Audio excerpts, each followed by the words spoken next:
Hey everyone, this is Jesse. Hope you're all doing well and staying safe right now. So this is not actually a full Zannen Canada episode. I just wanted to throw out a quick acknowledgement that March 18th, 2020 marks the 5th anniversary of this podcast. Of course, Zannen Canada started as a blog. I created back in 2003 and then pulled down forever in 2010 because it was unfit for human consumption. But in early 2015, I found that a number of new problems were emerging that weren't really getting the proper amount of attention and discussion in terms of anime in Canada, so I brought Zannen Canada back as a podcast. It's no wonder I've been able to make it to 65 episodes because while the world has changed a lot in the last 5 years, not too much has changed with the problems with the anime industry in Canada, or as it relates to Canada. Nothing has really improved at all, and to be honest, at the rate we're going, I feel that the market is going to continue shrinking in Canada. I think mainstream audiences are going to have fewer and fewer ways to find it, and it could very well become stigmatized among the general public, depending on how things go, which is really the opposite of what we're seeing in other countries, unfortunately. There's been very little movement to address this within the anime industry. There's been virtually no movement to address it in the Canadian media industry. They just don't care at all, and it's definitely frustrating as hell. My goal with this show was to encourage more conversation around these problems, and I guess I've succeeded at that, even though it hasn't really brought about any actual tangible change. That said, in my time doing this podcast, I have found it a lot more rewarding to sort of hash out the narrative of anime in Canada. The episode I was actually hoping to do for March was actually a retrospective looking at the first ever Canadian-produced anime dub, which was for Sally the Witch, or Mini-Fae, as it's called in French. But unfortunately, it didn't really work out, so we should be doing that one in April now. I'll try my best to get that out. I'll see if I can do two episodes next month, but we'll see. No promises. Things are a little crazy right now, to say the least.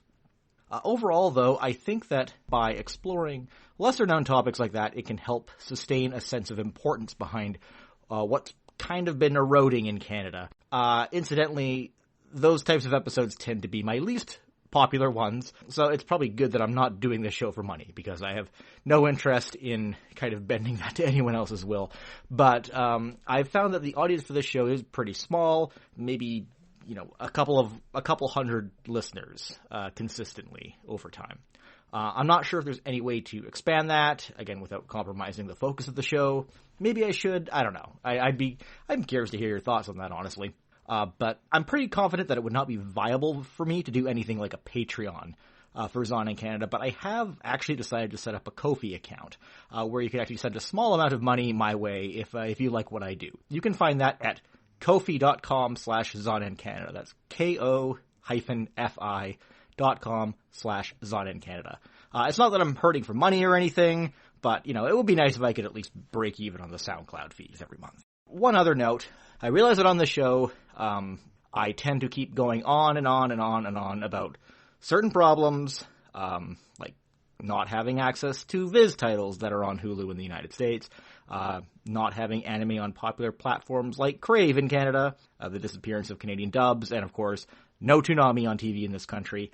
And I'm sorry about that. I know I tend to be very repetitive. I kind of lean on that stuff a lot, and it's a little grating and definitely kind of pointless, especially when there's a strong possibility that those are issues that may very well never be solved, even when this podcast is done and over with, which is probably why I keep going back to that well over and over again.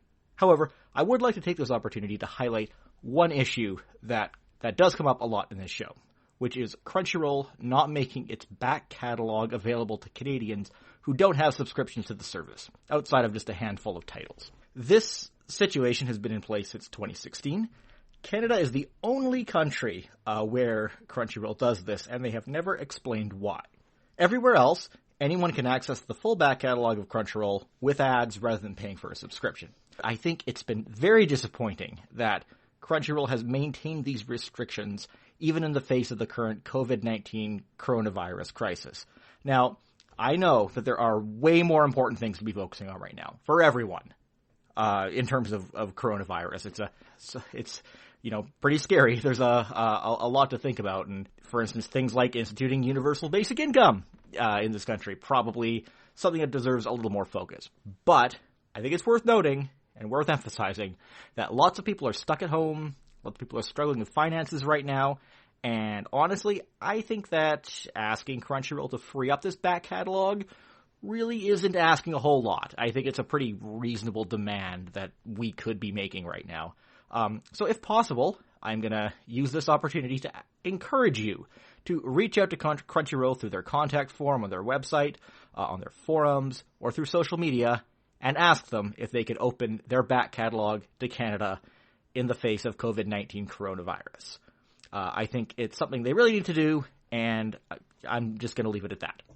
Anyway, thank you so much for supporting Zannen Canada over these past 5 years.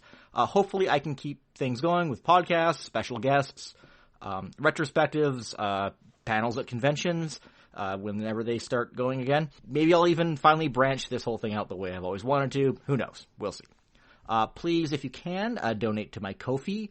Let anyone who might be interested in the show know about it. And, of course, most importantly, just take care of yourself right now.